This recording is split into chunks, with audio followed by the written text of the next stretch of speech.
To school night video for Miss Emily Colebank's Algebra 2 Honors class for the 2021-22 school year. So basically what I've done in this video is I've taken all of the information off of the syllabus. You can access that through the Canvas homepage, but I've put it into this PowerPoint so that you can get some of the key information. And if you want to ask your student about this as well, they have seen this information too. So my name is Miss Emily Colebank. You saw a picture of me on the front page of this PowerPoint. If you need to contact me, use my email, which is emilycolebank@smsd.org. I do have a classroom Twitter account that I don't use often, but you're welcome to follow me or have your student follow me at Colebank Math, and my classroom is 418, right next to the coffee shop. You are welcome to message me through Canvas anytime if you need anything, although email is probably the place I check the most often. And if you're not already, register as an observer on your student's Canvas account so that you can get more information and stay up to date on the course. So a little bit of information about me and my background. This is my 5th year as a math teacher and my 2nd year at Shawnee Mission East. Previously, I worked in the Lawrence School District. I have bachelor's degrees in mathematics and English from KU and a master's degree in education administration also from KU. Some fun facts about me: I actually graduated from Shawnee Mission East in 2013, so I've been a Lancer for a long time.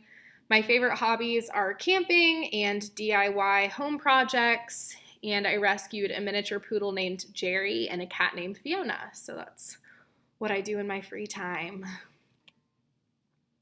Some course information. We actually do not have a textbook for this course, so everything will be given digitally or through worksheets, essentially. The materials that your student will need: basically a notebook or notebook paper, pen, pencil, highlighter, and a calculator. If your student can buy their own calculator, that's preferred, and I have the full calculator numbers on the syllabus if they ask you about that. You can also have your student ask me. We have rental programs, so they can rent a calculator from us.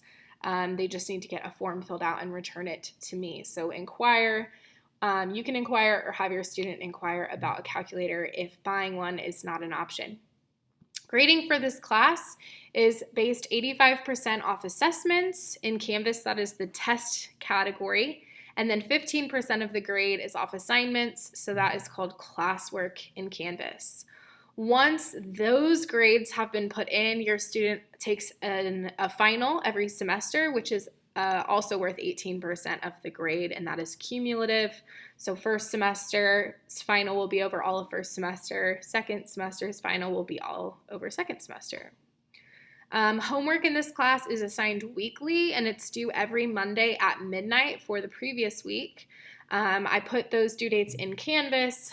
Students tend to do pretty well with the weekly homework assignments because it's less due dates to remember, but it does put some accountability on them, which is something they should be, hopefully improving upon as they head toward higher math classes. The format for this class, we do plenty of lectures because they're learning new content, but also lots of group work and independent practice as much as possible.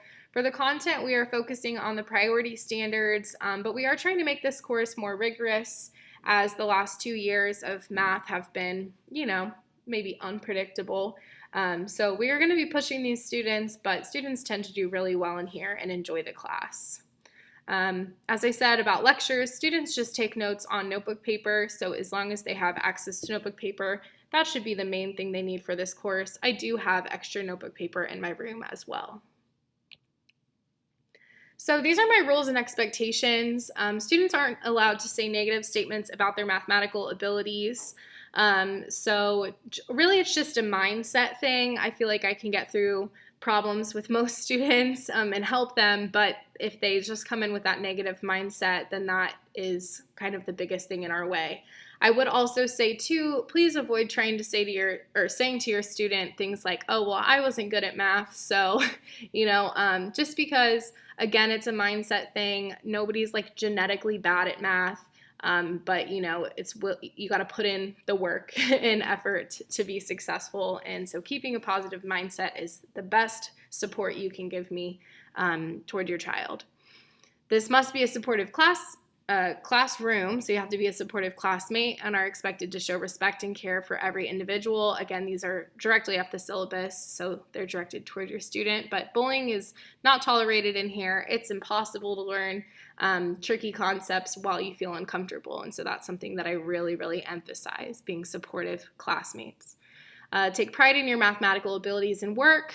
Especially in a class like Honors Algebra 2, a lot of students like to kind of skip showing work, or, I don't know, sometimes their organization needs improvement. So that's something that I do emphasize, particularly as they head past Honors Algebra 2 into the higher level math classes, which is also emphasized in that last expectation. So showing work's crucial. It's expected that you show work, the same amount of work that Ms. Colebank shows in the notes. And so that's kind of my rule of thumb. If they're showing significantly less work than I had to show as their teacher, then that's a problem. And so it should always be comparable to the amount of work I show them.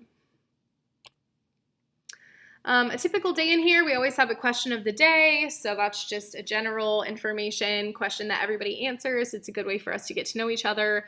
And that's also how I take attendance.